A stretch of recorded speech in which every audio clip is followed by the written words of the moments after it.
4:31 a.m. Bayou La Batre, Alabama, Gulf Coast. 14 federal Zodiac boats cut through the fog across the mouth of Bayou La Batre Harbor. No running lights, no radio traffic, engine noise only. Onshore, 3 SWAT stacks moved in formation toward a corrugated steel warehouse at the end of Dock 7. They carried breaching rams. Simultaneously, 40 miles south in the Gulf of Mexico, 2 Coast Guard cutters activated floodlights and trained .50 caliber mounts on a shrimp trawler called the Miss Caroline. The crew had 7 seconds to comply. This was Operation Tidebreak.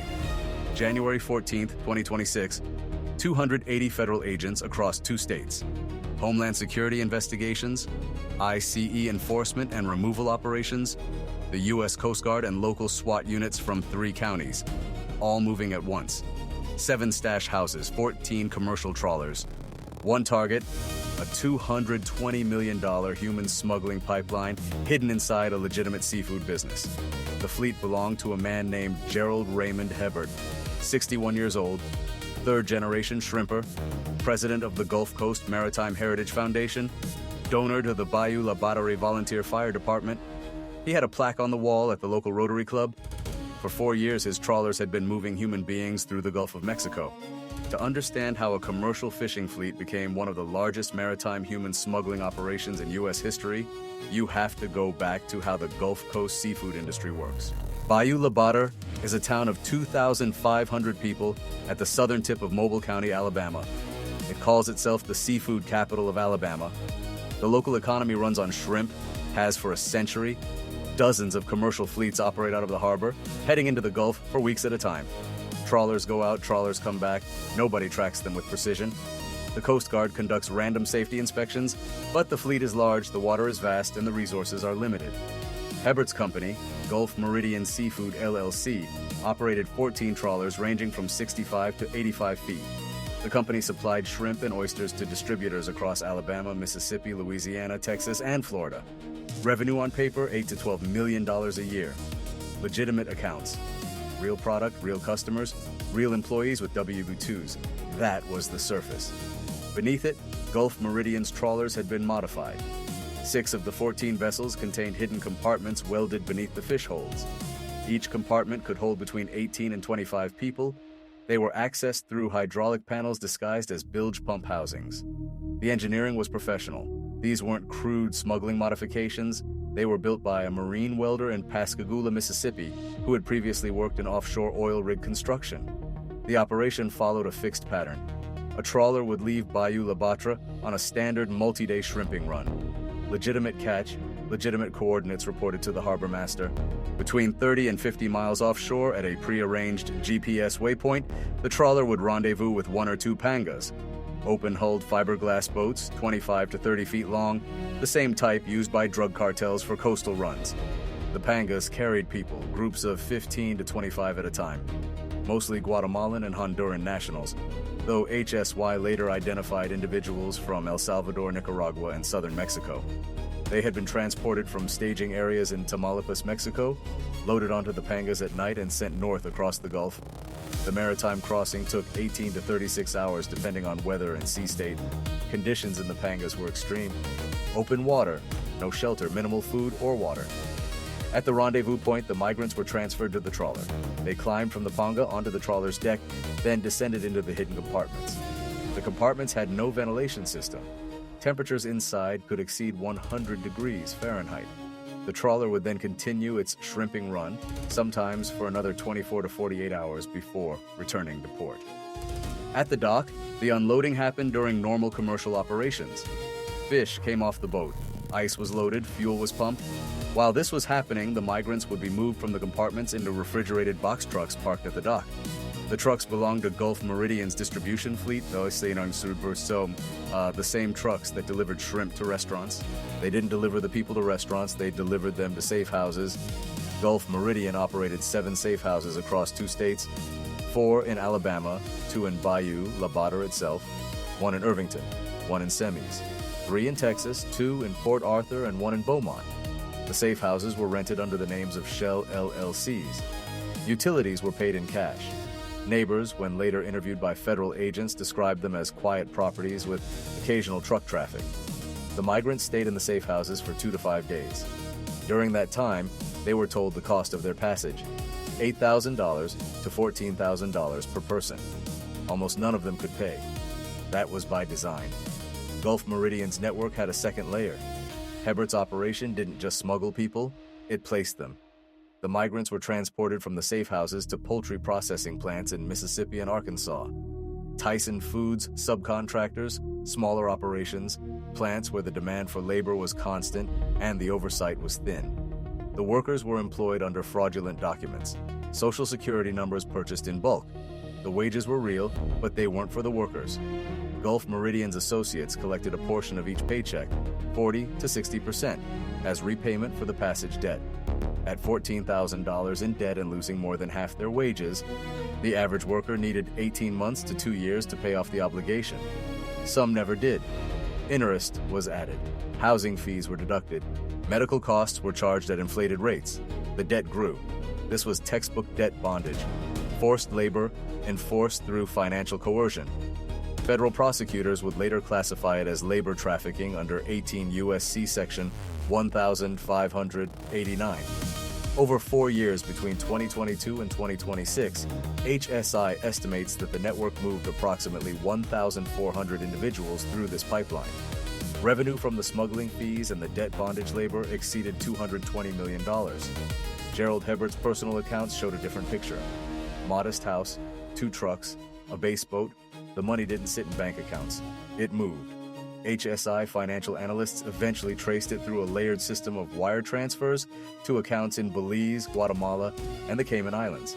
Some of it circled back as investments in commercial real estate in Mobile and Baldwin counties purchased through LLCs with no apparent connection to Hebert. The operation ran for 4 years without a single federal investigation. Then, on November 9, 2025, a Coast Guard boarding team from Station Dauphin Island conducted a routine safety inspection on a trawler called the Bay Ranger. The Bay Ranger was one of Hebert's 14 vessels. The inspection was standard: fire extinguishers, life jackets, flares, engine compartment. Petty Officer Second Class Amanda Reyes was checking the fish hold when she noticed something. The hold's dimensions didn't match the hull. The interior space was shorter than it should have been by approximately 6 feet. Reyes documented it. She noted a hydraulic fitting along the aft wall that didn't correspond to any standard bilge system she'd seen on vessels of that class. She photographed it. The photographs went up the chain. Coast Guard Sector Mobile flagged them. Within 48 hours, HSY's office in Mobile had the images. Special Agent Daniel Okafor opened a preliminary inquiry. Okafor pulled Gulf Meridian's corporate filings, vessel registrations, and harbor logs. The company looked clean, but the harbor logs showed a pattern. Gulf Meridian's trawlers made significantly more short-duration trips than comparable fleets operating out of Bayou La Batre. The average shrimping run for the region lasted 5 to 7 days. Gulf Meridian's vessels averaged 3 to 4 days. They went out more frequently and came back sooner. That by itself proved nothing. Some operators prefer shorter runs, but the trip frequency combined with the anomalous hull dimensions on the Bay Ranger was enough to justify expanded surveillance. HSI requested and received authorization for electronic surveillance on November 22, 2025. Wiretaps on 3 phone numbers associated with Gulf Meridian. GPS trackers on 4 vehicles. Physical surveillance teams assigned to the Bayou La Batre dock. Within the first week, the wiretaps produced results. A call between Hebert and a man identified as Rogelio Cardenas Fuentes, based in Reynosa, Tamaulipas. The conversation was brief and coded. Hebert referred to the next load of product. Fuentes gave coordinates. The coordinates were 40 miles south of Dauphin Island in open water. Shrimp don't have coordinates. If you're watching this, hit subscribe now. The operation is about to scale up. On December 1st, 2025, HSI took an unusual step. They placed an undercover agent aboard one of Hebert's trawlers. The agent, referred to in court documents only as UC-1, was embedded as a deckhand on the Miss Caroline, a 78-foot steel-hulled trawler that HSY's analysis had identified as one of the most active vessels in the fleet. UC-1 had a background in maritime operations, former Coast Guard fluent in Spanish. The cover story was simple. He was a laid-off offshore oil worker looking for boat work. Hebert's operation was always hiring deckhands. The turnover was high, nobody asked too many questions. UC-1's first trip on the Miss Caroline left Bayou La Batre on December 4, 2025. Standard shrimping departure, 4 crew members including UC-1. The captain was a man named Dale Thibodeau, 44, who had worked for Hebert for 6 years. For the first 36 hours, the trip was legitimate. They dragged nets, they sorted catch, they iced the hold. Then, on the evening of December 5th, Thibodeau changed course. He steered southeast away from the shrimping grounds toward a set of coordinates he read from a disposable phone. At 11:20 p.m., UC-1 saw lights on the water. 2 pangas approached from the south. No running lights until the final 200 yards. Thibodeau flashed the trawler's deck lights 3 times, a recognition signal. The pangas pulled alongside. 19 people climbed from the first panga onto the Miss Caroline's deck. 14 from the second, 33 total, men and women. Several appeared to be teenagers. They were wet, dehydrated, and disoriented. Some had been on the open water for more than 20 hours. UC-1 watched as Thibodeau and another crew member opened the hydraulic panel in the fish hold.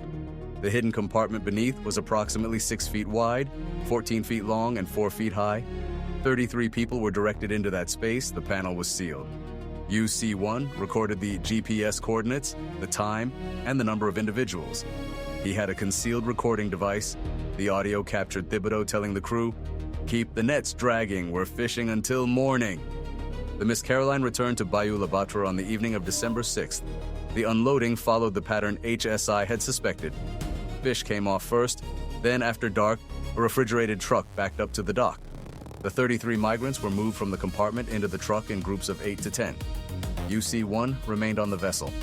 Over the next 2 months, he participated in 4 more voyages that included human cargo transfers. He documented rendezvous coordinates, passenger counts, crew communications, and the identities of shoreside handlers who received the migrants at the dock. The intelligence UC-1 provided was extraordinary, but it also revealed the operation was larger than HSI had initially projected. UC-1 learned from crew conversations that the Miss Caroline was not the primary vessel. At least 5 other trawlers in Hebert's fleet were conducting simultaneous smuggling runs. The pace was accelerating. In December 2025 alone, UC-1 estimated that Gulf Meridian moved between 80 and 120 people. HSI also discovered the Texas connection.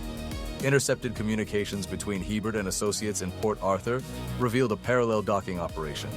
3 of Hebert's trawlers operated out of Port Arthur, and they were running the same pattern. Offshore rendezvous, hidden compartments, shoreside safe houses. The investigation expanded. HSY's Houston field office was brought in. A parallel surveillance operation launched in Port Arthur on December 18, 2025. The IRS Criminal Investigation Division joined the case on January 2, 2026 to trace the financial network. The Department of Labor's Office of Inspector General began examining the poultry plants where the trafficked workers had been placed. By early January, the case had grown from a single suspicious hull modification to a multi-agency investigation spanning 2 states, 14 vessels, 7 safe houses, and a financial network stretching into Central America and the Caribbean. The question became, when to move? HSI faced a tactical dilemma. Every day the operation continued, more people were being smuggled and placed into forced labor. But shutting it down too early risked missing key figures in the network, particularly the Mexican side coordinators and the financial intermediaries in Belize and the Cayman Islands. On January 7, 2026, the decision was made for them. Intercepted communications indicated that Hebert was planning to expand. He had entered negotiations to purchase 3 additional trawlers from a fleet in Houma, Louisiana. He was also in contact with a new labor broker in Arkansas who could place workers at catfish processing plants, a new sector for the network. HSY's assessment: the network was about to get significantly harder to contain. The recommendation went to the U.S. Attorney's Office for the Southern District of Alabama. Federal arrest warrants were issued on January 10, 2026, for 38 named individuals. Search warrants for 14 vessels, 7 properties, and 12 vehicles. Operation Tidebreak was set for January 14, 2026. Execution time: 4:30 a.m. Central. The operational plan required coordination across multiple agencies and 2 states. HSY led the investigation. ICE enforcement and removal operations provided tactical teams. The Coast Guard committed 2 cutters, the USCGC Decisive and the USCGC Dauntless, to block maritime escape routes. U.S. Marshals supported arrest operations. Local SWAT units from Mobile County, Baldwin County, and Jefferson County, Texas, were assigned to the safe house entries. 280 federal agents received their briefing packets on January 13th. The packets contained target photos, property layouts, vessel schematics, and rules of engagement. Each team had specific assignments. There were 23 separate simultaneous objectives. The sequencing was critical. The sea-based interdictions had to happen first. If the shoreside raids tipped off any crew members at sea, vessels could scatter, dump evidence, or, worst case, abandon migrants in the hidden compartments. At 3:45 a.m. on January 14th, the Coast Guard cutters took positions at the mouth of Mobile Bay and in the shipping channel south of Dauphin Island. 3 of Hebbard's trawlers were at sea that night. GPS tracking confirmed their positions. The decisive move to intercept the Miss Caroline, which was 28 miles south-southeast of Dauphin Island. The Dauntless positioned to block the Bay Ranger and a third vessel. The Gulf Promise. At 4:15 a.m., Coast Guard boarding teams launched from the cutters in rigid hull inflatable boats. They reached the Miss Caroline at 4:22 a.m. The boarding was fast. 4 Coast Guard personnel climbed aboard.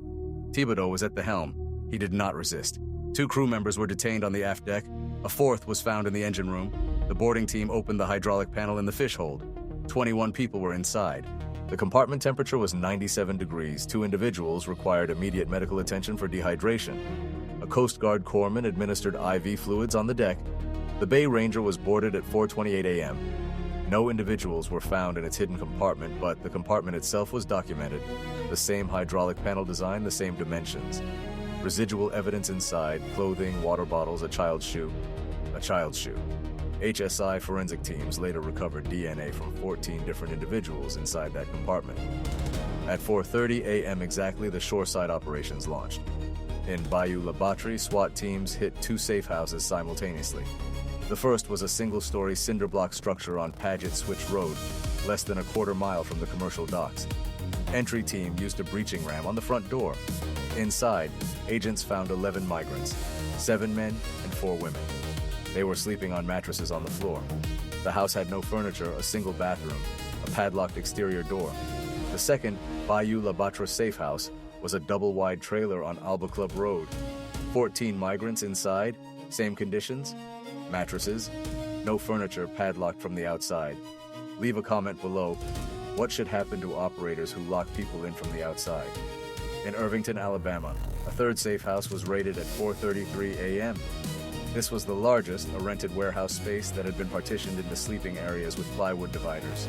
26 people were found inside. Some had been there for more than a week, waiting for transport to the processing plants. The Semis, Alabama location was empty when agents arrived, but the interior showed recent occupancy. Food containers, water jugs, and a stack of fraudulent Social Security cards, 340 of them, pre-printed with names and numbers. Each card matched a name on a list found in the same room. An Excel spreadsheet printout with columns for name, assigned Social Security number, destination plant, and start date. In Port Arthur, Texas, the operations were handled by HSI's Houston office with support from Jefferson County SWAT.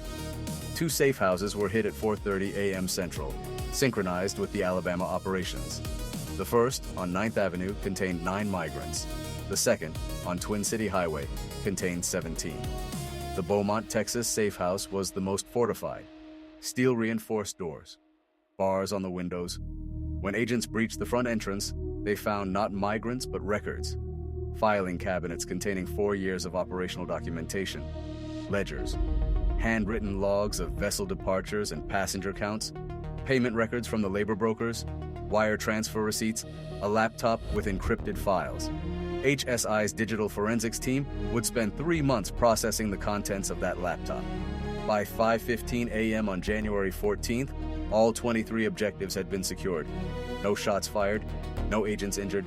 38 individuals arrested, including Gerald Hebbert, who was taken into custody at his home on Hemley Avenue in Bayou La Batre at 4:32 a.m. He was in bed when agents entered. He said nothing during the arrest. Thibodeau was arrested aboard the Miss Caroline. Rogelio Cardenas Fuentes was not arrested. He was in Mexico, beyond the immediate reach of U.S. law enforcement. An Interpol Red Notice was issued. 74 migrants were recovered across all locations during Operation Tidebreak. Medical teams processed each individual. 12 required hospital treatment, primarily for dehydration, respiratory infections, and untreated injuries sustained during transit. 3 women disclosed sexual assaults that occurred during the Panga crossing.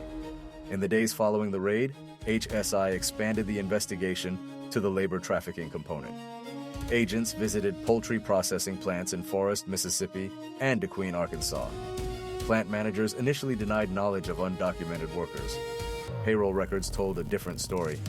At a plant in Forest, a subcontractor for a major national poultry brand, HSI identified 87 workers whose social security numbers matched those found on the fraudulent cards in the semi-safe house. 43 of those workers were still employed at the plant at the time of the Tidebreak raids. When interviewed through interpreters, they described the debt bondage arrangement. They described having their documents confiscated upon arrival. They described being told that if they contacted police, they would be deported and their families in Guatemala would face retaliation. The DeQueen, Arkansas plant yielded similar results. 61 workers linked to the Gulf Meridian pipeline. Same debt structure, same confiscation of documents, same threats. The financial investigation mapped the money. Gulf Meridian's legitimate seafood revenue, $8 to $12 million annually, flowed through standard commercial accounts at Regions Bank in Mobile.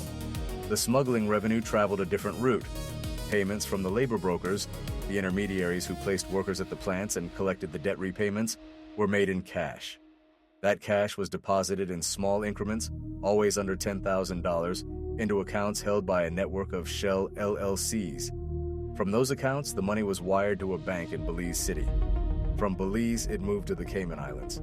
From the Cayman Islands, a portion returned to the United States as investment capital, purchasing commercial properties in Mobile and Baldwin counties. IRS criminal investigation identified 23 properties purchased through this cycle. Total assessed value, $31 million. Federal asset forfeiture proceedings were initiated against all 23 properties. The 14 trawlers, 12 vehicles, and approximately $4.7 million in seized bank accounts. But $220 million over 4 years, minus $31 million in real estate and $4.7 million in bank accounts, leaves a significant gap. Where the remaining money went is, as of this recording, still under investigation. HSI believes a substantial portion was transferred to accounts controlled by the Mexican side logistics coordinators, Fuentes, and at least 2 other individuals who have not been publicly named. On March 3, 2026, a federal grand jury in the Southern District of Alabama returned a 67-count indictment against 38 defendants. The charges included conspiracy to commit human smuggling, forced labor, money laundering, harboring undocumented aliens, document fraud, and structuring financial transactions to evade reporting requirements. Gerald Hebert faced 14 counts individually, including the forced labor charges, the most serious in the indictment, carrying a maximum penalty of 20 years per count. His attorney entered a plea of not guilty at the arraignment on March 10, 2026. Dale Thibodeau cooperated. He entered a guilty plea on March 17, 2026, to 3 counts of human smuggling and 1 count of conspiracy. His cooperation agreement required full testimony against Haber and other defendants. In his proffer session, Thibodeau told investigators that he had personally captained more than 60 smuggling voyages over 3.5 years. He estimated he had transported more than 400 individuals. He also revealed something the investigation had not uncovered. During a crossing in August 2024, a panga carrying 22 migrants capsized during a squall approximately 35 miles south of Mobile Bay. Thibodeau's trawler was the rendezvous vessel. By the time they reached the coordinates, the panga was overturned. They recovered 14 survivors from the water. 8 people were not recovered. Those 8 individuals have never been identified. Their families, presumably in Central America, may not know what happened to them. No bodies were recovered. No missing persons reports were filed in U.S. databases. They exist only in Thibodeau's testimony and in the indifferent vastness of the Gulf of Mexico. The case against Hebert is pending trial, scheduled for August 2026. 12 of the 38 defendants have entered guilty pleas as of this recording. 6 are cooperating witnesses. Fuentes remains at large in Mexico. HSY's post-operation analysis identified elements of the network that Operation Tidebreak did not reach. The labor brokers who placed workers at the poultry plants operated semi-independently. At least 4 brokers have been identified but not yet charged. They relocated after the January raids. 2 are believed to have moved to North Carolina, where the poultry industry also relies heavily on migrant labor. The marine welder in Pascagoula who built the hidden compartments was arrested on February 6, 2026. His shop records showed that he had modified 11 vessels over 5 years, 6 for Gulf Meridian and 5 for other clients. Those 5 other vessels have not been identified. HSI is investigating whether additional smuggling operations use the same modification design. And there's the question of the plants themselves. The poultry processing facilities where the trafficked workers were placed continue to operate. The plant managers in Forest and DeQueen told investigators they relied on staffing agencies and did not independently verify worker documentation. Whether that claim survives legal scrutiny remains to be seen. The Department of Labor's investigation is ongoing. The Gulf Coast seafood industry has not changed. Trawlers still leave Bayou La Batre every morning. They head into the Gulf, drag their nets, and come back. The harbor looks the same, the economics are the same, the vast, unmonitored expanse of open water between the U.S. coast and Mexico is the same. Gerald Hebert's plaque still hangs on the wall at the Rotary Club. Nobody has taken it down. Operation Tidebreak dismantled one network. 14 trawlers are now impounded at a federal seizure yard in Theodore, Alabama. 7 safe houses are empty. 74 people were recovered. 38 suspects are in the federal court system. But the demand for cheap labor at poultry plants in Mississippi and Arkansas has not decreased. The desperation that puts people on open pangas in the Gulf of Mexico has not changed. The gap between what the border enforcement system can monitor on land and what exists on the water, 1,600 miles of coastline from Brownsville to Key West, has not closed. 5 vessels modified by the same welder remain unaccounted for. Rogelio Cardenas Fuentes is still in Mexico, and 8 people are still at the bottom of the Gulf. The network is dismantled. The conditions that built it are not.